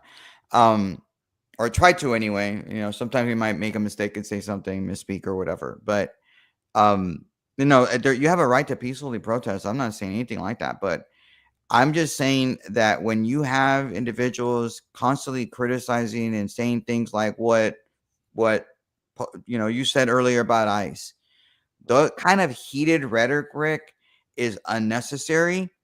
It's just like absolutely out there. Don't say those things because there are going to be individuals who are going to listen to that on repeat, hear it out, like, oh my God, I got to do something. And then, like what Frankie was saying, he's alluding to the fact that this individual that said this about our local law enforcement is not necessarily all there. I mean, that's what Frankie's alluding to. You're I have no doubt in my mind that these kids don't even, are these kids even from McAllen? Where are these kids from? And I say they're kids. They're probably over the age of 18. They're younger than me. They're kids. They're chavalos, you know, right? Right. Where do they get this idea that it's okay to beat up on a female cop? Not just a cop, a female cop. Who in their right mind does that? If you have no respect for authority, no respect for your elders, no respect for individuals just trying to keep the peace. Yeah, go out and have a good time in downtown McAllen if you want to, but don't beat up police officers. Don't fight. I mean, it's just stupid and dumb. But then you have individuals that are elected officials in McAllen, for example, like, oh, this is wrong. Well, yeah, it's wrong. It's also wrong to criticize law enforcement for doing their job the way that certain individuals do. Stop. Yeah, it's unfortunate. I don't know I don't know what you're alluding to, Toker. I mean, are you agreeing with what I'm saying, or are you disagreeing with what I'm saying? Because what I'm saying is that, or at least I'm trying to say, is that if you continue to criticize law enforcement the way they do, people will disrespect law enforcement, and eventually bad things like what happened in McAllen. What's your take, Roman, on the recent remarks in regards to the McAllen mayor, who happens to be a Republican? What In about it? regards to, he did state that the ICE raids were bad for business, and that he hoped that the Trump administration, uh, I want to say, like, loosened up in regards to this. What's your take on that? Because he did come out. Do you think the Trump administration actually gives a flying rat's patootie what Javi Villalobos has to say? No, absolutely not. They don't care. And I think Republicans in Hidalgo County don't care what Javi has to say about this either. Hmm.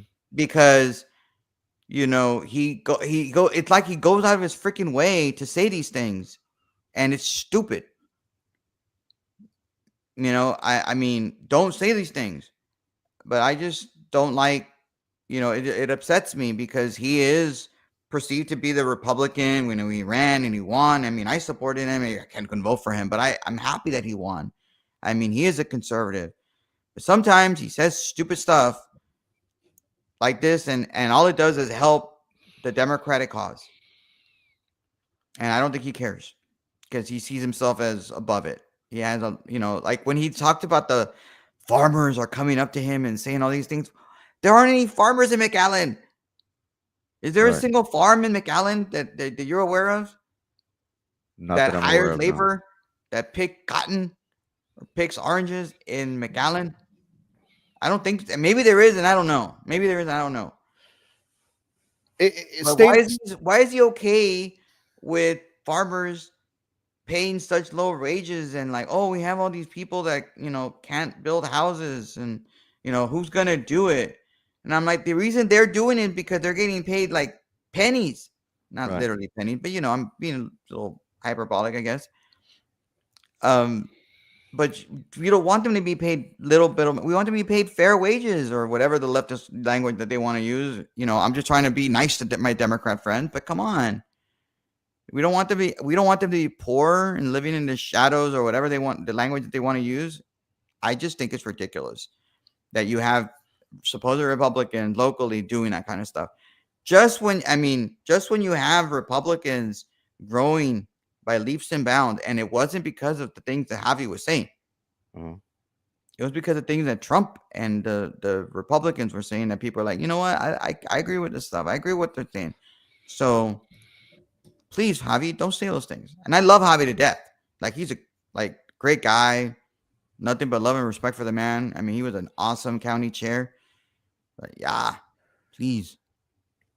How how do you feel, Roman? How do you feel that this will play out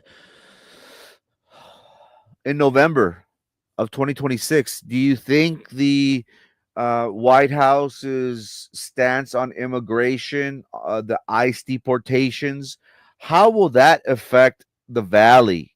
Do you think it will turn off some Republicans? Because you have a Republican mayor who is on the record of stating, hey, this is bad for business. It's bad for the economy. We shouldn't do this.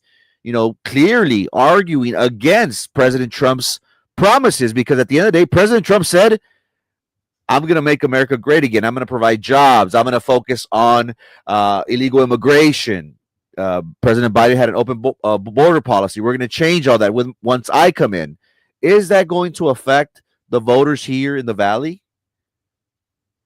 I mean, obviously, any policy that's done in Washington is going to affect the Valley. I mean, are there going to be some Trump voters that are going to, not necessarily Republican, but Republican Trump voters that will say, you know what, I don't like what he's doing now when it comes to immigration. There are some people that say, well, I mean, even Javi was saying this. He said, oh, Trump was only going to go after the criminals, and now he's not. He's going after everybody. And it's like, well, ICE still has to do their job, and their job is to find out illegal people, people who are here in this country illegally. That's still their job, and he's allowing them to do their job. He's not going to be handcuffing ICE and federal authorities. And that's what he ran on. He ran on law and order. That's the thing. And so if you don't, if so, people have to be smarter. Now they're smarter than to say, oh, he's being mean and whatever. Look, this guy Kilmar Abrego guy, he just got, according to Fox earlier today, he got taken up by ICE again. Right. People will say, oh, well, he was mistaken. If you read Valley Central on their Facebook page, they say he was mistakenly deported without putting any real context to it. Yeah, he was mistakenly deported to El Salvador because he wasn't supposed to be ever sent to El Salvador based on the order. He could be deported anywhere else he wanted to. He just couldn't be sent to El Salvador. So was he mistakenly deported to El Salvador? Yes. But say that. Don't just make it seem like, oh, we made a mistake. He never should have been deported, period. Not true. Not accurate. So, Toker, Roman, I'm not going to read out loud because I don't know what you're saying. I don't want to get that, YouTube or Facebook to get mad at Frankie. So let me read it.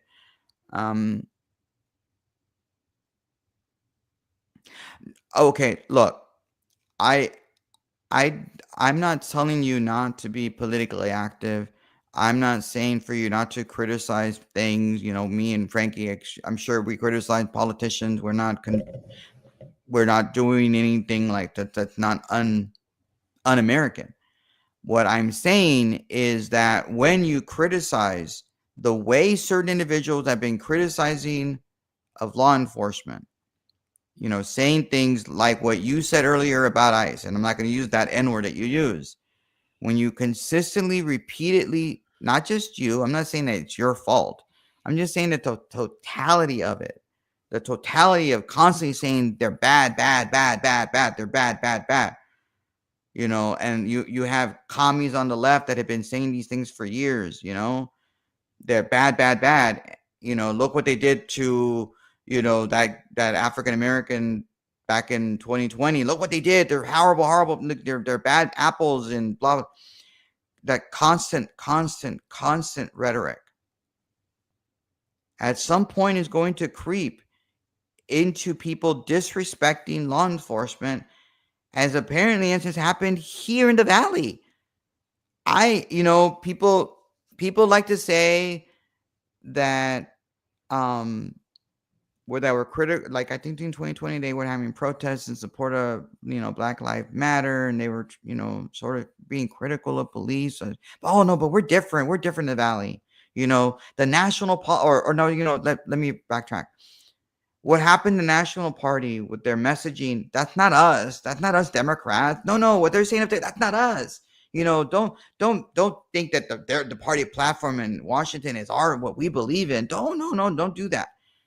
But eventually, what is the platform in Washington becomes the platform of the new generation.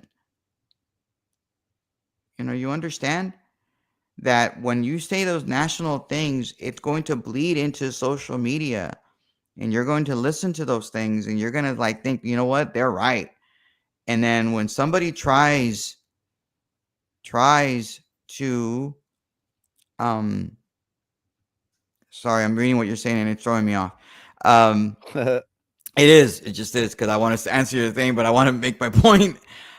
When you have all those statements being said, it's going to creep into what happens here, and then they're going to say, I'm not going to respect your authority, madam officer. I'm just going to rant and rave and become what happened in McAllen. And you're going to have people say stupid things on social media, and and then have problems like what happened over the weekend with that gentleman. We don't want that to happen, El Toker. We don't want that Yeah, to happen. So and stop. there have been Democratic politicians, Nancy Pelosi. I think what was her name? I think she just recently passed away. Jackson. She used a lot of rhetoric that made me feel as if she was saying that, hey, we need to fight, literally. We need to take them to the streets. So they're using this rhetoric with the expectations, in my opinion, for people to be violent, for people to, they're trying to create a revolution, if I'm not mistaken. I don't know. It's just uh, I'm very, and I would assume that I would say 9 out of 10 of us here are pro law enforcement. Um, at the end of the day, they are the ones that keep us safe, and it's counterintuitive for us to be mad at them, for us to have some sort of rage or anger against them because of the federal government implementing the laws that this current administration is enforcing. At the end of the day, that's what they're doing. They're doing their job. They're enforcing the laws of this country. Um, so we have to abide by that. We may not be in agreement with that, but again, civil protests. That's where that all that comes into play. Look, I mean, I don't condone violence either. I mean, I think one of my good friends, a Democrat, was saying things about what happened on January 6th, and I was like, I never liked what happened then. I didn't think that people should be pushing back at law enforcement even then. Unlike some people, I try to be consistent on my messaging. But we don't want that. I don't want people to get to attack our police officers who are only trying to do their job. And I think Toker said something about ISIS deported 70 U.S. citizens.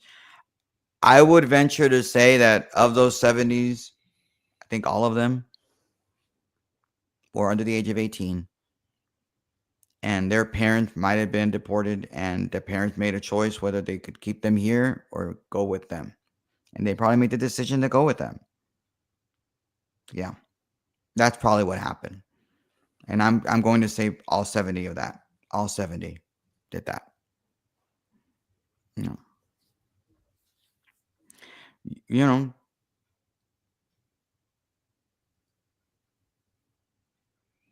right, yeah, you get arrested, you go, you do what the officer tells you, and then you go and you tell it in court.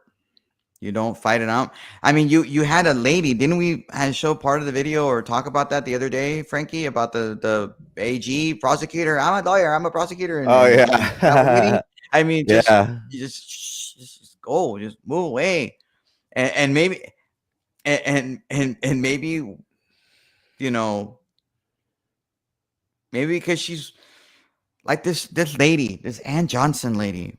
Did you see what she said on the House floor and like talking about her dad, her white dad of power and privilege, and using that kind of language? If you're not gonna listen to them, the people behind her, listen to me because I'm white. It's just like, just shut up. Like, give me a break. Like, no one wants to listen. No one cares what you have to say, regardless of the color of your skin, lady. Don't.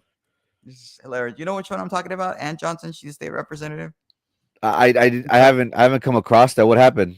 She's on the Texas Democrats posted on their Twitter account a few days ago. This white lady, she's liberal white lady from the Houston area. I think she's like 50, 51 years old or something. So yeah. No, I didn't catch that, but I always I don't want to say laugh, but I always flip out whenever I always trip out whenever people go on a power trip and they bring up their names and stuff like that and their title and whatnot, and I just think it's hilarious how they choose to, I don't know, that to use that as a shield. I don't know. Okay. I'm her That's husband. not the point. Can you that video. Hilarious. Can you hear? Can we all talk? Talk over Yeah, here. I can hear the audio. Can we talk? Yeah, we're not gonna play the whole video, are we? No, I just want to get a context for the people. Oh, okay, yeah. To understand what's going on. Who's she to you? What's that? No, Who's she nothing to you? happened. Nothing. She is our college friend. First, Yes. I'm gonna G. No, I'm not. I think you are gonna have to figure out a way to get a better computer. You guys just want to know? Do you want to There's a lot of trespass? lag. Anything we can do. On it. Trespass, yeah. I just need Trespass, get it yeah. out. Please. No, I'm not. No, I'm not. Do you I want know- to chat? I know that your right. protocol is. So you're trespassing, so we got to leave now. Unless you want to be in We're there. not trespassing. You haven't notified us that we're trespassing. So Number one. what did I Number just say two. to you? You're You're trespassing. number Let's go. one. Number one. I don't Number want to two. arrest you guys. You're not going to arrest us. Number two So let's is leave. that We got to go. We got your to go. protocol Let's is go. to Let's delete go. the citizen one protocol second. is to Yeah. ask you to Protocol. I turn don't your want. body I don't camera want to off. do this. Okay. No, I Where did understand this you don't want start? to deal with it, but the Where? protocol Wait, is, and your wait, protocol can is you- if I ask you to turn off the body cam, you have to turn it off, and that's your protocol. She's a f***ing lawyer, so she knows. Well, that's lawyer stuff, so that's not true. So we got to go. No, it is. That's law. I'm an What do you AG. think? I'm an AG. Good for you. I don't give a shit. Let's go. I couldn't stop laughing when I first saw it. I was like, "Damn, that cop has balls." She's like, and for those people that haven't seen the video, it's a 5-minute clip. She's outside of a restaurant. She's trying to cut in line. The host is saying, "You know what? I want her out of here for trespassing," and she keeps on dropping. "Hey, I'm a lawyer. I'm an attorney general. I'm attorney general." The cop says a lot of balls and says, "I don't care what you are, leave." And she, goes on this little tangent. She goes on a rant, and eventually she was arrested. So, Yeah, but was she arrested? I thought she was just detained. I don't know if she was actually arrested. I think she was well, just detained. I think she was arrested. I don't know. It's I don't it's know. still I an don't know the story. embarrassment, and I think she lost her job, That I don't know. or she was placed on leave. Her job isn't secure. Again, it's bad for the office of of the state of Rhode Island. Of the attorney general. It looks bad. people name dropping and using the title, using their credentials. That's the worst thing when they say, "Oh, look at me, I'm the." So she is placed on leave. Okay. Um, I don't know. I I don't want you to say misinformation because then people out there saying Frankie just says misinformation. Like I don't want that. Ching. Well, they're being nice. That's the nicest thing they've said about me. So I'll take it. I'll take it with pride. I'll take it on the chin, Chingo.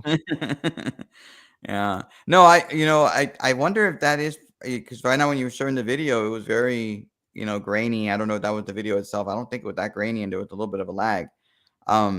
I noticed that the other day when you were on that when you talk, you'll say something and then the picture doesn't necessarily match what you're saying. So I think it might be time to invest in either more RAM or a new computer, buddy. Nah, I don't know how old your computer is. it's not that old. It's 4 years old. Oh, okay. Well, I just do have a lot of stuff.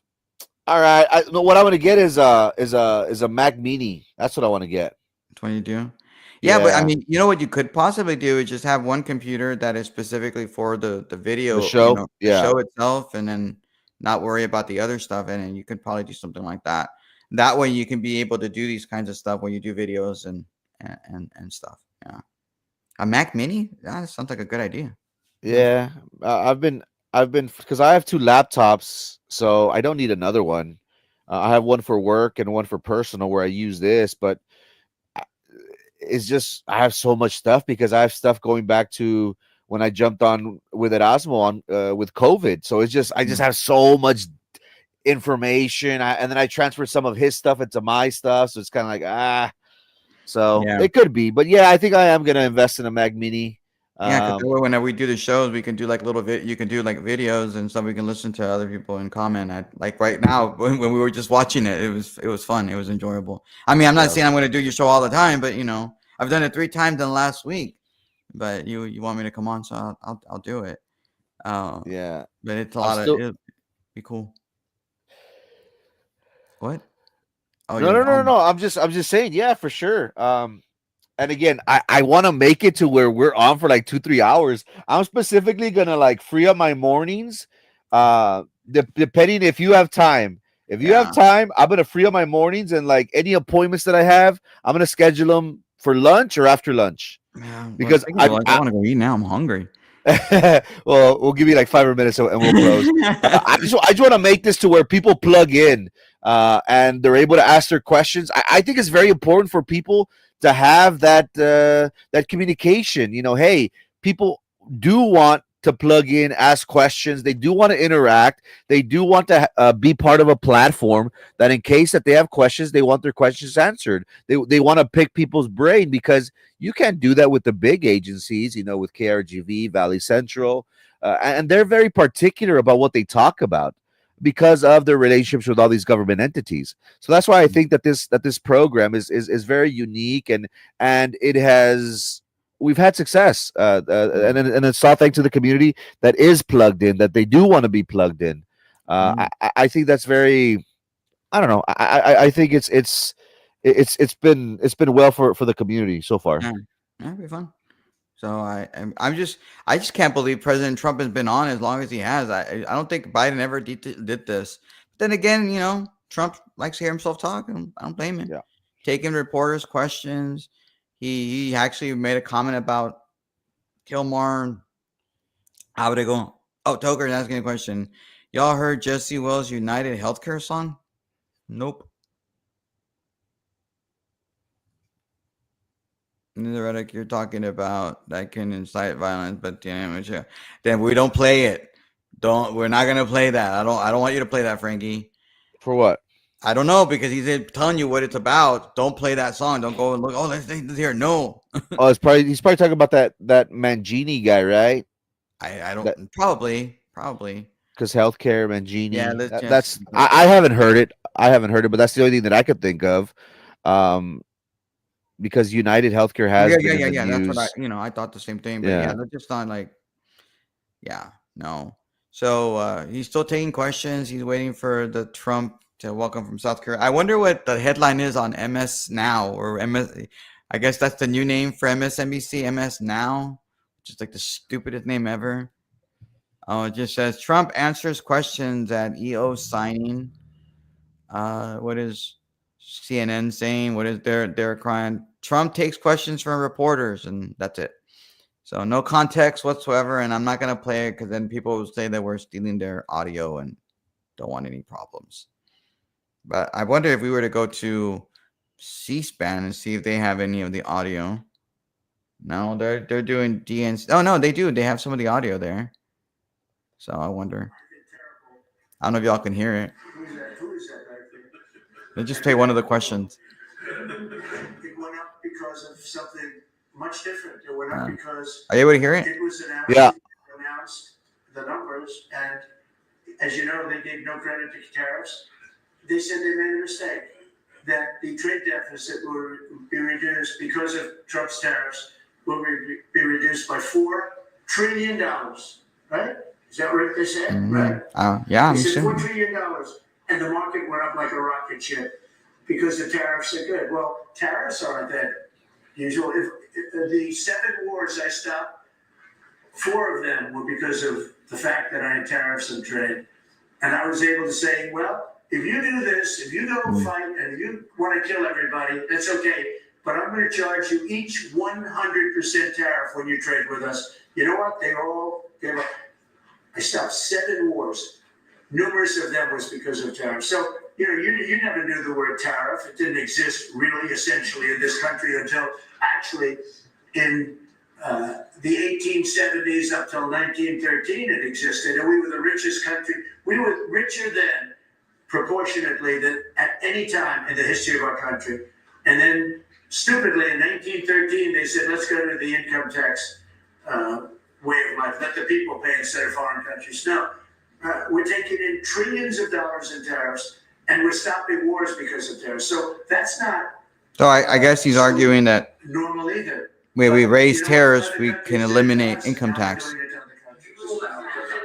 Oh. Boots on the ground in Ukraine, but how would air support as part of security guarantee be any different? Those U.S. It really went from one question to the next.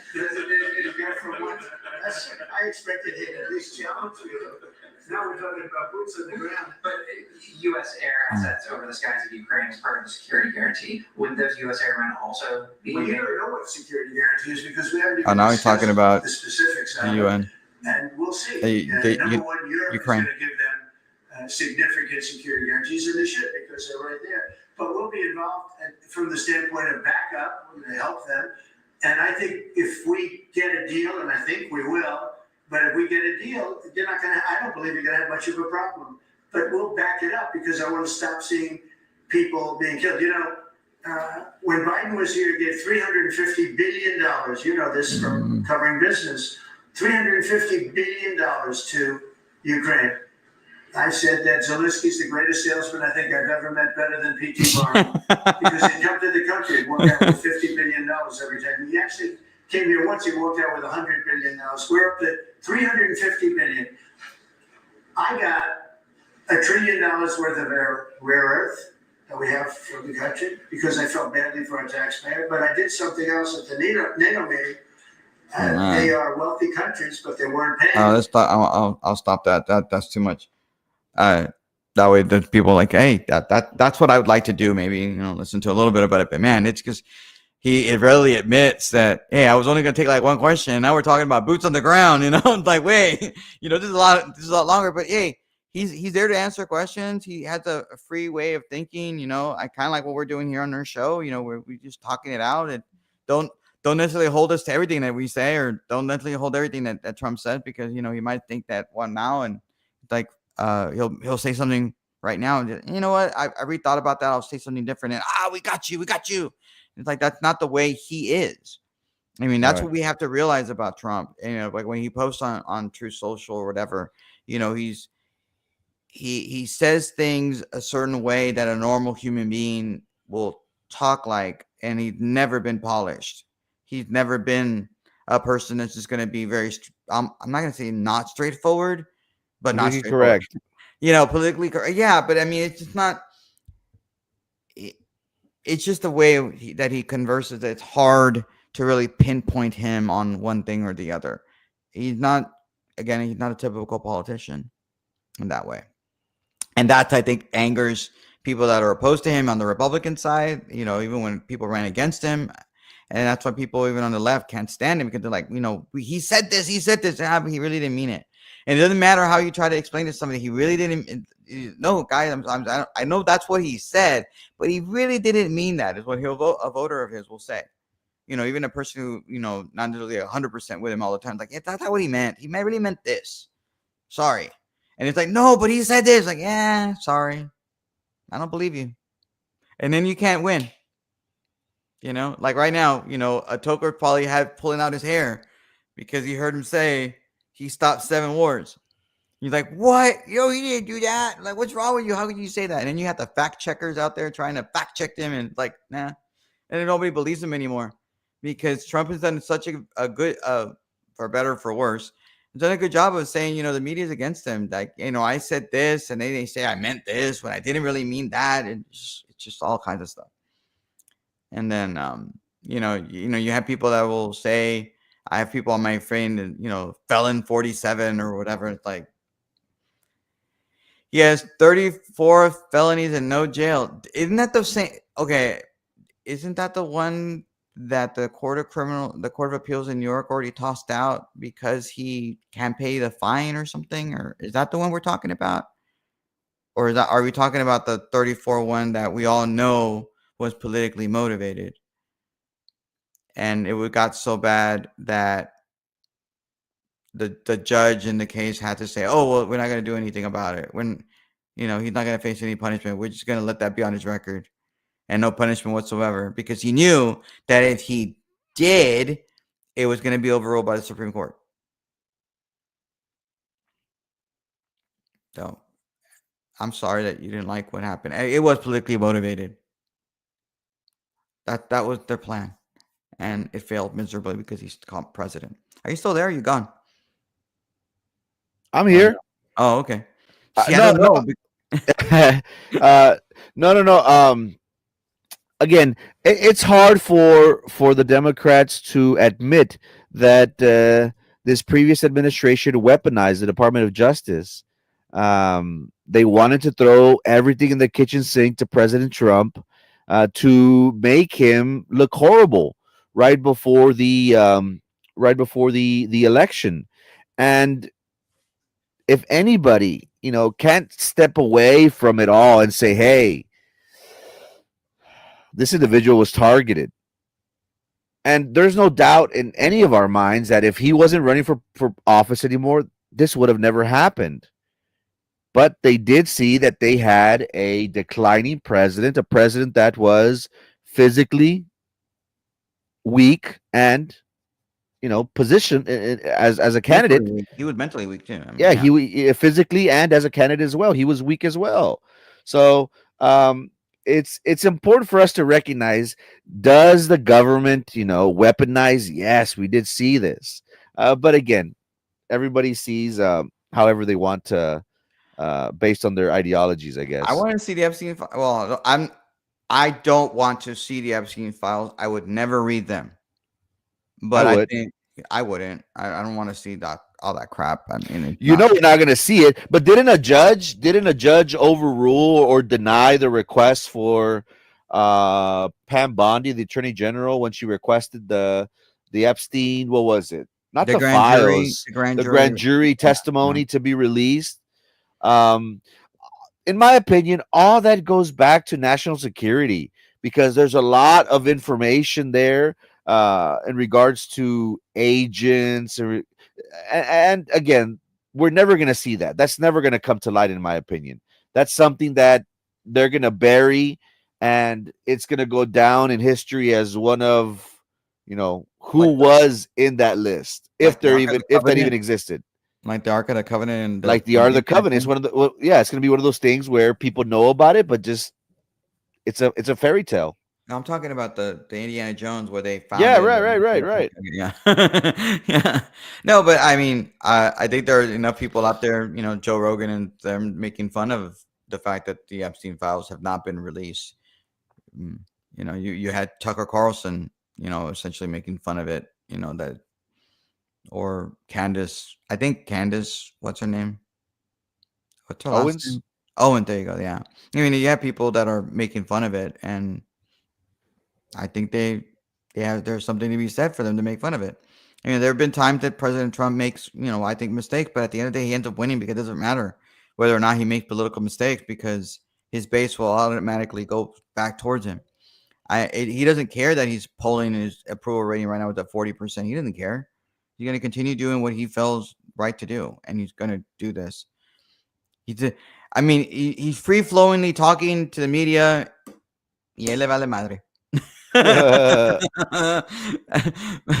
The Southmost comes out of me. What's up with Trump's guy? I don't know. Orange one day, lighter the other. I don't know. I'm a little bit partial to skin conditions, because my mom had that skin condition that you lose pigmentation. So I try not to talk about skin conditions because it's personal. Some people say that it's a congenital heart failure. Then some people say that he's taking IV treatment. For what? Why? I don't know. Because his skin is orange? His face is orange? Is that why? No, because his hand is like they showed close up of his right hand, and they show that it has like makeup, and people are saying, "Oh, look at the way he walks, and then look at the way his skin is." This could potentially be him having heart issues. And again, he's not the healthiest person. He's lived all his life with what Diet Coke and McDonald's. It's he's been very public about that. And again, he is 80 years old.